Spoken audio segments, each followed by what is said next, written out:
स्वागत है। मैं शानदार Samsung Galaxy A36 से हूं और आज मैं आपको दिखाऊंगा कि आप इस डिवाइस को सेटिंग्स के माध्यम से हार्ड रीसेट कैसे कर सकते हैं।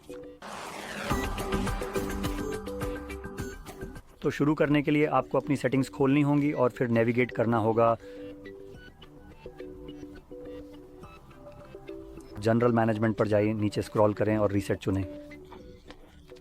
पूरा नीचे स्वाइप करें और सबसे नीचे आपको फैक्ट्री डेटा रीसेट मिलेगा। जब आप इस पर क्लिक करेंगे तो ये आपको उन डेटा की एक सूची दिखाएगा जो इस प्रक्रिया के दौरान हटाए जाएंगे, जिसमें ख़ास तौर पर आपकी फ़ोटो, म्यूज़िक और मूल रूप से सभी यूज़र डेटा शामिल हैं। अगर आपके पास ऐसी कोई चीज़ है जिसे आप सुरक्षित रखना चाहते हैं तो उसकी एक बैकअप कॉपी बना लें, अन्यथा उसका डेटा डिलीट हो जाएगा और इसे वापस नहीं लाया जा सकता।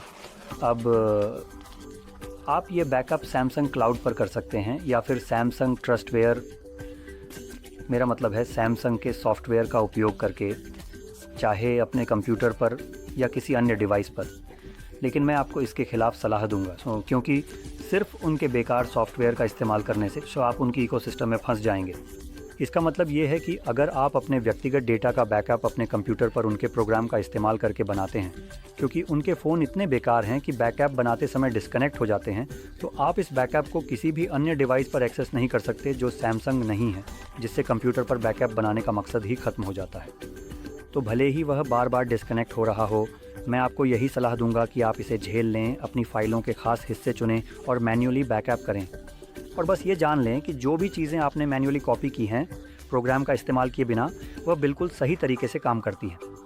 किसी वजह से उस समय कनेक्शन एकदम मजबूत रहता है, लेकिन जब आप मैन्युअली करते हैं तो यह डिस्कनेक्ट हो जाता है।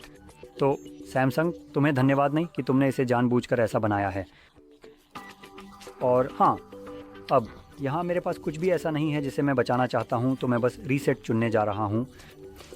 मैं ये भी जोड़ना चाहूँगा कि अगर आपके फ़ोन में सैमसंग अकाउंट साइन इन है, जो कि शायद होगा, तो डिलीट ऑल चुनने से पहले ये आपको उससे साइन आउट करने के लिए मजबूर करेगा। और इसके अलावा अगर आपने कोई स्क्रीन लॉक लगाया है तो आपको उसकी भी पुष्टि करनी होगी। लेकिन फिर से मेरे पास इनमें से कोई भी नहीं है, तो मैं सीधे डिलीट ऑल चुन सकता हूँ और ये तुरंत उसी प्रक्रिया में चला जाता है।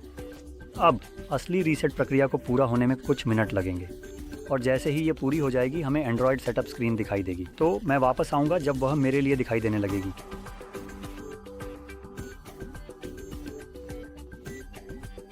जैसा कि आप देख सकते हैं, प्रक्रिया पूरी हो गई है और आप अपने डिवाइस को पसंद से सेटअप कर सकते हैं।